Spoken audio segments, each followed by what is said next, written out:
Hi, everybody, and welcome to this episode of the Broke Girl Society podcast. I'm your host, Christina, and today we have Therza, who is here to share her story of addiction and recovery. So let's just dive right in. So, hello, Therza. Hello, how are you? Good. Thank you so much for coming on. And I know it's a little nerve-wracking at first, but we get comfortable and we just get kind of rolling into it like we were before I hit record.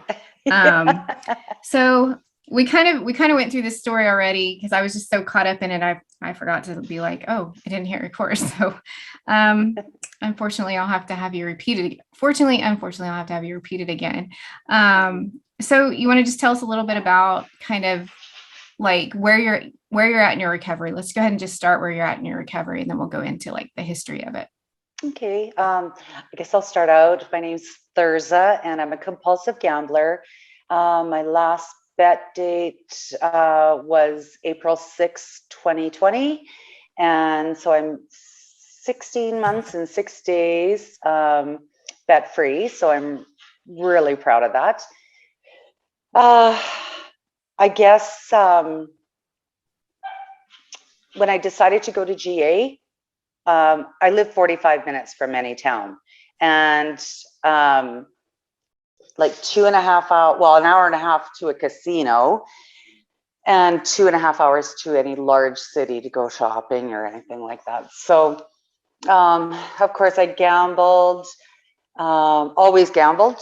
Grew up in a family of gamblers, always around betting, bingo, casinos, card games, anything like that, but really didn't start actively gambling until 2004. So I guess that would be 16, 17 years ago. Yeah. One thing that I'm learning is that everybody being at our GA meetings, and everybody has had some kind of trauma or abuse, and that's why we do this, because we don't know how to deal with it. We don't know how. So my trauma was my husband passing away after 6 weeks after we got married, and not knowing how to grieve. And nobody ever tells you or teaches you how to grieve, and sometimes you have to do it in your own way.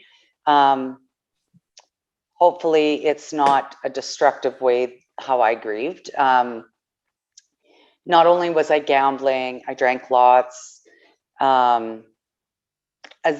time went on, there were many different men in my life and stuff like that. So it just very destructive behavior, and gambling was the major part, right? I could go sit in the casino and not have to talk to anybody, which back in the day when we went to the casino, we would all be at the card tables and visiting, and it was always lots of fun. And I don't know where it changed that. Well, obviously I do know where it changed, but when you're sitting at a machine, you just do not need to talk to anybody, and you're irritated when somebody does talk to you. Right. I would get upset when they'd come up behind me and just want to watch me play. I would get upset. Yeah, I'm like, just go on about your day. Like, what are you doing? Obviously you weren't winning, right? Or maybe you were, or whatever. But yeah, exactly. Yeah, it just, if I could go to the casino when I lived in the city, and that if I could go to the casino at any time, I would just go. So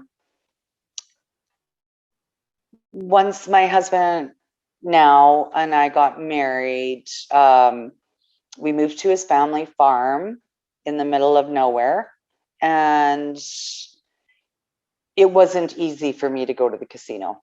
I mean, I could go, there is a little bar down, like, a few miles away that I could go and sit and play the VLTs. Do you guys have those in the States? Yeah. Okay. So anyway, I could go sit there. Just like that. Yeah. Yeah, I could go there, but he would be phoning me and I would never answer my phone. And he knew that I was gambling if I didn't answer my phone.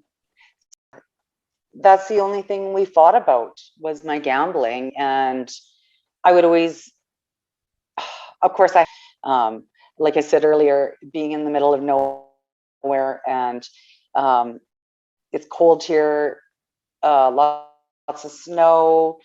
I mean, my water would freeze up, or this would freeze up, or something would be going wrong. I'd always have this constant drama going on here. But now I look at it, now being in recovery, I just created that drama so I could go gamble, right? Like, you handle things a whole lot differently, and you're way more, you look at the brighter side of things than the worst, you know? So anyway, Definitely. because Definitely. we fought a lot about me gambling and going to these places to gamble, I ended up, I don't know how I got on about it, but I just clicked on something on my phone, and it logged me into online gambling.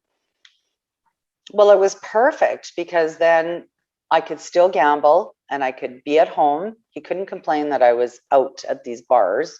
And yeah, it was just easy. But then, of course, now he's wondering, how come we're so low on money, right?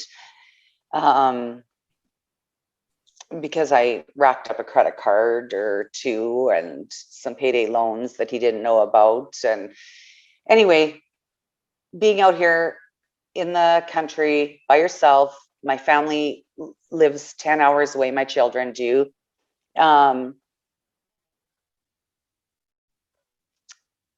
I mean, in your addiction, you feel lonely. Well, I was even that much more lonelier, right?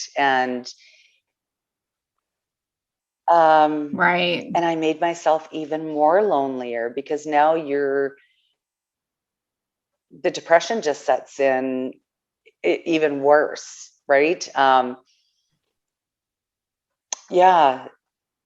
So we were talking about how gambling just changes your whole brain and your whole chemistry in your body. Um, because I would wake up, the first thing I would be doing is logging in and like, watching the spins all day long, and maybe do something around the house, and then I'd be on it again, and I'd be up till who knows what time doing this until I ran out of money or couldn't get any more money. And I finally had to set limits on, like, I knew, okay, this is getting out of hand now, because now I set limits on these different sites. But then I would just use a different email address so I could keep playing. And it was just so sick Yeah. how you just juggle little thing. I don't even know how the heck I ever did that. Like, it's so sick. Your brain just becomes so sick. Yeah. It's crazy, Um, isn't it? Yeah, it's crazy. It's when you think back at it, you're just like, how did I even make that make sense? mhm, It's just, like, how did I keep up with everything, and how did I keep everything yeah. straight? And yeah, I look back at it and I'm like, I don't know how I managed it myself. But I don't, like I was saying earlier, it doesn't matter. I'm on my weather app, and all of a sudden there's, a gambling app underneath, um, like an ad kind of thing. Or you could be playing a game on your phone, and the pop-up ads are all gambling ones, you know, and Oh, wow. or like, and it's always like they are using young people, young and actually young women, as the doing the advertising for these, that you can win money. Don't put your money in slots. Do it, do it online. Like, I cannot believe all. It's so easy, and I know how easy it is because I did it for over a year, like serious online gambling. Um, yeah, it's just crazy. It's crazy how. Oh, so I ended up knowing that I needed to go to GA. I knew that.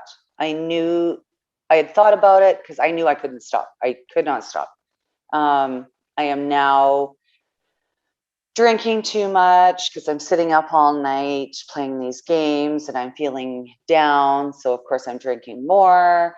Now I'm not even hardly getting out of bed. I'm hardly even showering anymore because I'm in a huge depression over this craziness. And my husband, he's gone 5 days a week. So, I mean, he didn't know what was really happening until he came home one weekend. And he's like, what is going on? And he said, you need to go see a doctor. Like, you need to go see a doctor. But I knew what it was. Like, I knew I Right. was getting depressed from the gambling, but I couldn't tell him that that's what it was, right? I just kept telling him it was my winter depression and stuff like that. But I finally, I don't even know exactly. I told him that I needed to go to GA. I knew that that was part of that I needed to go to GA. He didn't know about the online gambling, or I'm pretty sure he suspected it, but he didn't know 100% just because he had received an email one time. But my first GA meeting, they were just so good, so good. And I knew I had previously gone to GA for six months, I think. Never really took it seriously. I thought I could be able to control my gambling, and of course I started again. But this time I knew that I was never ever going to stop unless I submitted to my higher power. And when I think about how it wasn't that it was easy to quit. It's not that. I think it was just that I just knew that I wasn't in control and that God was in control of my life, and I wasn't ever going to quit without that. We talk about where did I lose that along the way, and I know that when my husband had passed away after 6 weeks of marriage, I knew that I became angry with God and really fell away from my faith. And it really wasn't until I got back to GA that I, renewed my faith again. And yeah, it just made a huge difference as soon as I just said, like, that's who I have to trust,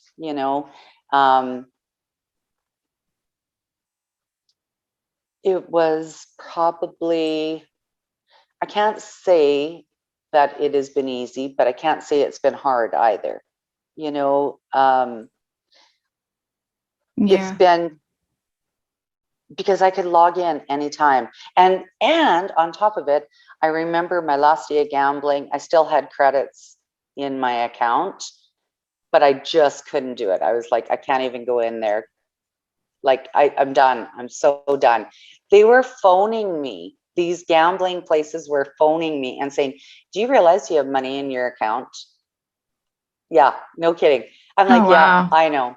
I said, I'm in recovery, so I don't even care. Like, I won't ever log back into those things again. Right? Just keep it. You can kept have enough it. of it. You kept Yeah. enough of it But anyway. can you believe they even phone you to tell you that? I've heard that. I've heard that they'll, especially if you're somebody that like yourself that was gambling a lot, that somebody that they kind of, I'm sure, watch, to make sure that you're comfortable and to get those perks to keep you playing. It's just like in person casinos, they have these concierge and things like that want to take care of kind of the higher limit people. And they want to keep you involved. That's how they make their money. And I just want to say something real quick, because you said, it hasn't been easy and it hasn't been tough. They say that hardest days in recovery are still better than your best days in addiction. And I think that's so true. I think that's so, so true. So when you were gambling, and I'm so glad that you're 16 plus months in recovery. That's amazing, because I myself am just over 5 months. So I'm just looking forward to that being there. Um, when you were gambling, or when we first started talking before this, you were kind of talking about a conversation you had with your daughter. Do you want to kind of go into that? Maybe kind of talk about, I know a big thing that a lot of women are dealing with. I don't have children, so that's not something that I personally dealt with, but it's the mom guilt. Mhm. I hear a lot of women talking about the mom guilt. And do you want to talk about that? Yeah, it was actually, it was only a couple months ago we were visiting my daughter, and you know, she kind of sat up, and her and I just kind of chit chatted, and she had broke down and cried, and she just like just so many things that she just wanted to say to me, and I apologized to her for, because we were talking about my addiction, and she cried and she said, Mom, I knew you were gambling, but I never ever knew to what extent it was. And um, she just said, you were never home. You were never home. And I I knew that you were out there gambling. And so anyway, I apologized to her. I said, I know. I spent a lot of time away.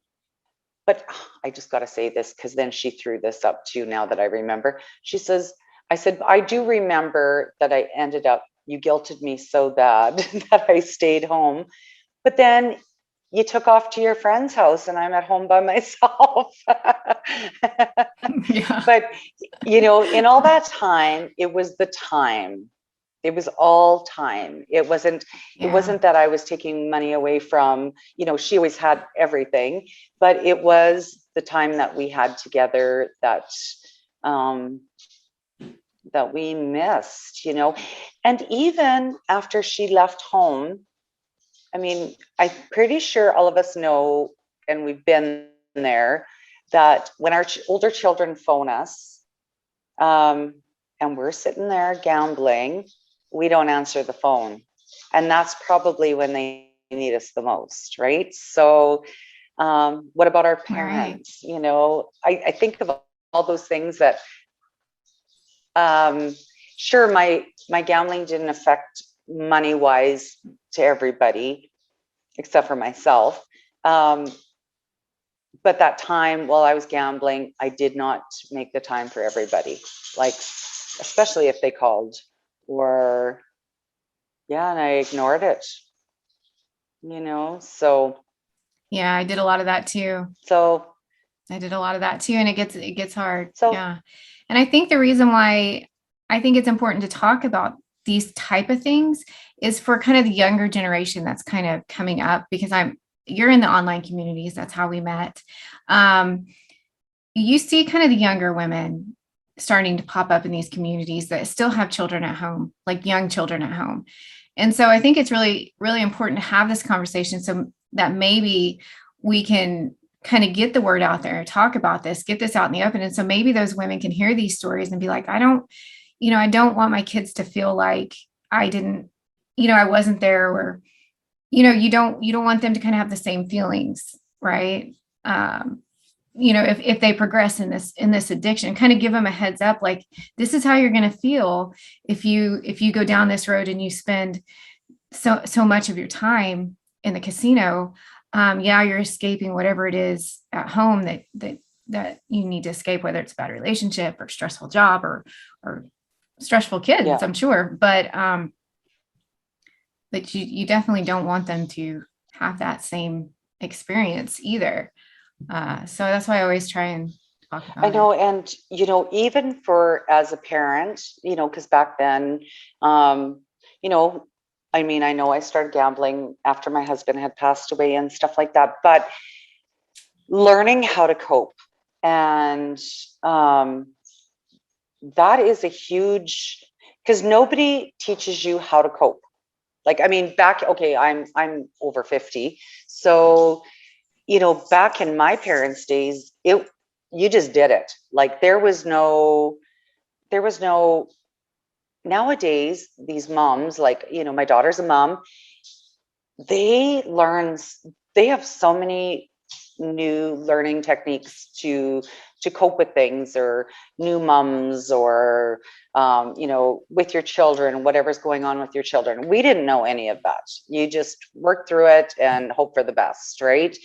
So there are so many resources for those moms to have to learn how to cope. And I think you just have to take advantage of that as soon as you start feeling overwhelmed, instead of finding a negative way to escape it, right? So yeah. Yeah, learning to address the things in the Mhm. moment, instead of because when I started gambling, it was after my divorce. I got divorced at 28, and that's when I started gambling. It became a problem at 35 for me. I was in a really, really bad relationship. I didn't ever cope correctly after my divorce, because it was kind of the same way. I didn't really learn great coping skills either. I was raised by a single mom, and she just did the best she could, and she didn't have time to feel sorry for herself, or to deal with things. She just had to keep moving, and I look back on that now and it just kills me. But I kind of picked up those same habits. You just kind of just avoid it. And so yeah, I think it's really important. And there aren't a lot of resources out there for women with gambling issues. And so that's kind of what started this podcast for me, and the Broke Girl Society community, was trying to give women a safe space to talk about their struggles, not necessarily their struggles with gambling, but their struggles with life, so that maybe we could all come together and help them cope and work through it, so that gambling doesn't become, their coping tool. Yeah. So what all did you just do straight GA for your recovery, or did you do other things? I started with GA. um, any online resource I could do, or group I could get on Facebook or whatever. I mean, there's some amazing stories out there. Yours is yours is, I have to say, one of the best ones I've seen, like especially focusing on women. um, because women are becoming, the what do you call it, the majority of the gambling nowadays, right? um, Yeah. it's and my GA group, that I go to, of course I drive 45 minutes to go to it. um, some have 22 years, some have 5. So it's a very small group. So we have all become very good friends, kind of thing. So and very much in each other's lives, even though, um, that's not normally how it is, but it's just because it's a small group. And because during COVID, I was still able to go to my GA meetings, because there was a limited amount of people and our group was small enough. So I'm so thankful for that. But I'm very thankful that I can go on a Zoom meeting anytime, whether it's through GA or through different groups, on Facebook and stuff like that. Um, I'm just starting to talk to my outside family and friends about my recovery, and that's been a little bit difficult, just to get, because you're still so afraid of being judged, right? And um, Yeah. you know, my closest friends, of course, I can talk about it. And because I am very proud, like very proud of where I've come in this last, almost year and a half. um but yeah, I'm thankful for everything online. like, you know, Yeah. um, It changes things. That's what got me involved. And that's kind of how I started my, that was just an eye opener for me. That's kind of how I started in the social media and then progressed to podcasting and the group is part of it's a big part of my recovery, my personal recovery. I do GA also. I do 3 meetings a week with my local group.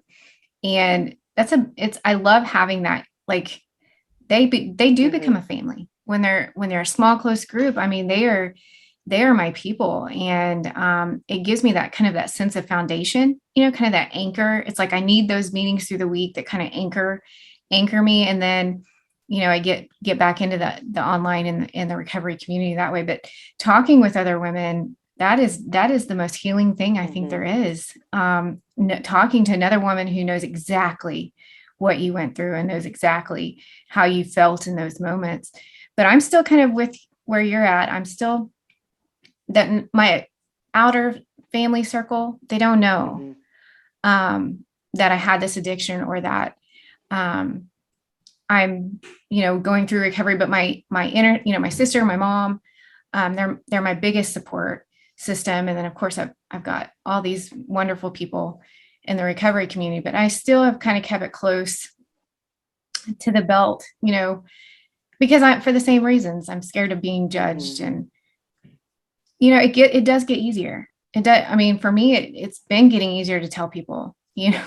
I didn't think I'd tell anybody, and now I'm just, slowly telling people and letting them in. And I honestly haven't had a really bad experience yet. Did you ever have kind of a negative experience when you shared with somebody? No, I haven't. And,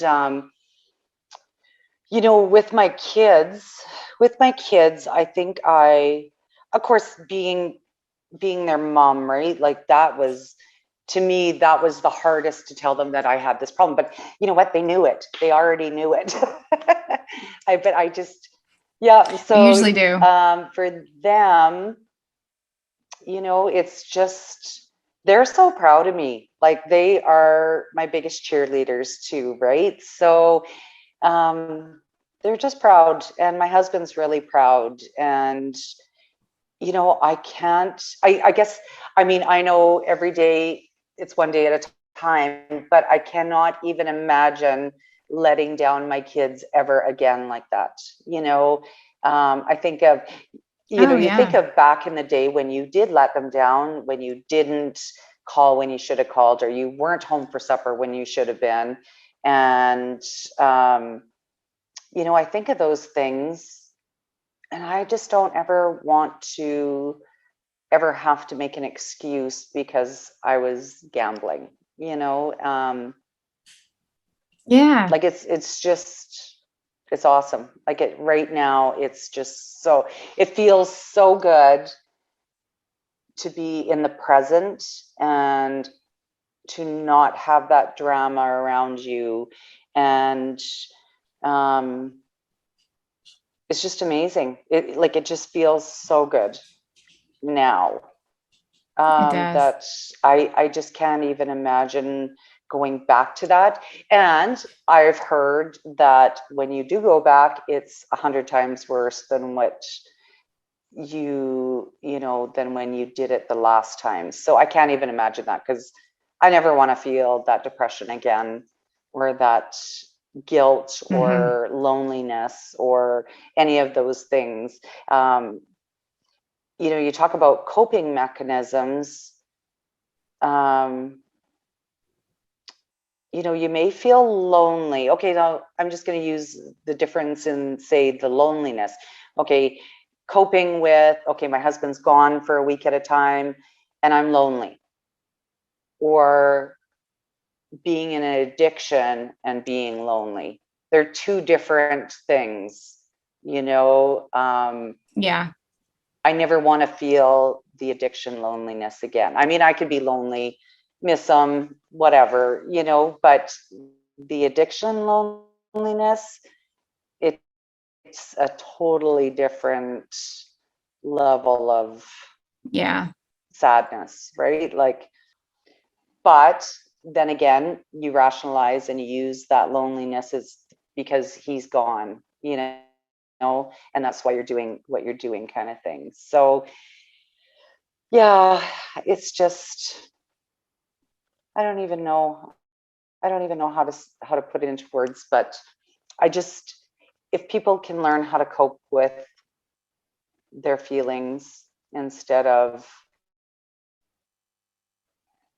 like, I just, right now, I think of my life and I am so thankful. I'm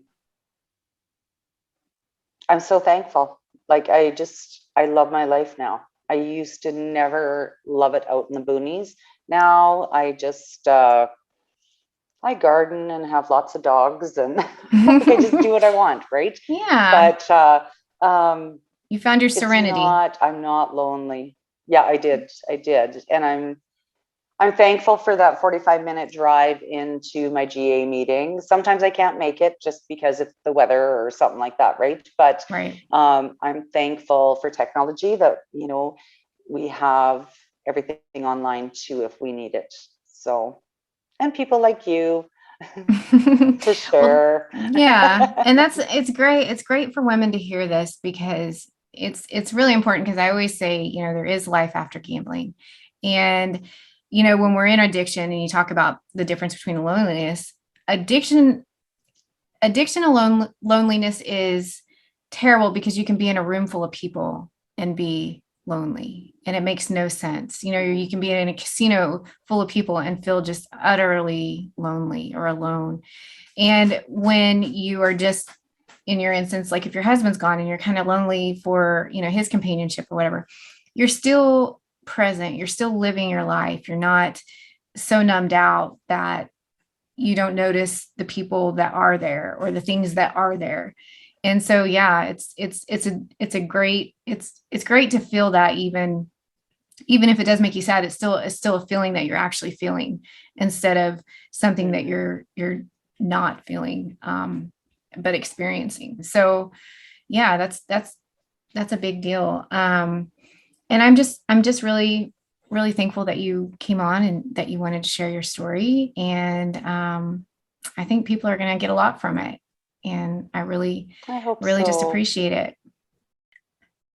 I'm going to go ahead and wrap it up. Is there anything, though, real quick, that you would want to tell somebody maybe that's right on the cusp of? I always ask women this, if you think back to before you started, kind of like, what would you want to tell somebody that's maybe right on the cusp of this, going from maybe entertainment to problem gambling, or somebody who is just on the cusp of starting recovery? Like, what would you say to somebody, thinking back, that would just help them, whether it's just like, take care of yourself first, put your needs first, or something like that? Like, what would be your advice to a woman who's struggling? I would probably, when I think back at the time that it went from fun to, um, geez, I wish I would have got help to learn how to cope with my grieving. And um, I guess asking for help, you need to ask for help. Like, if you're not sure on how you feel about a certain thing, like, okay, I'm going to just use grieving because I didn't know how to grieve, right? And I thought I always had to be the strong person and, be there for my kids, or um, my mom was a strong woman, or so I thought she was, but she had all this stuff that was bottled up inside, right? So yeah, it would be, ask for help, like, get help, Yeah. learn how to cope with your emotions, and don't be afraid to feel those things. Like, don't be afraid to feel those things. If you're Mm-hmm. hurt or sad or whatever, to be able to express that.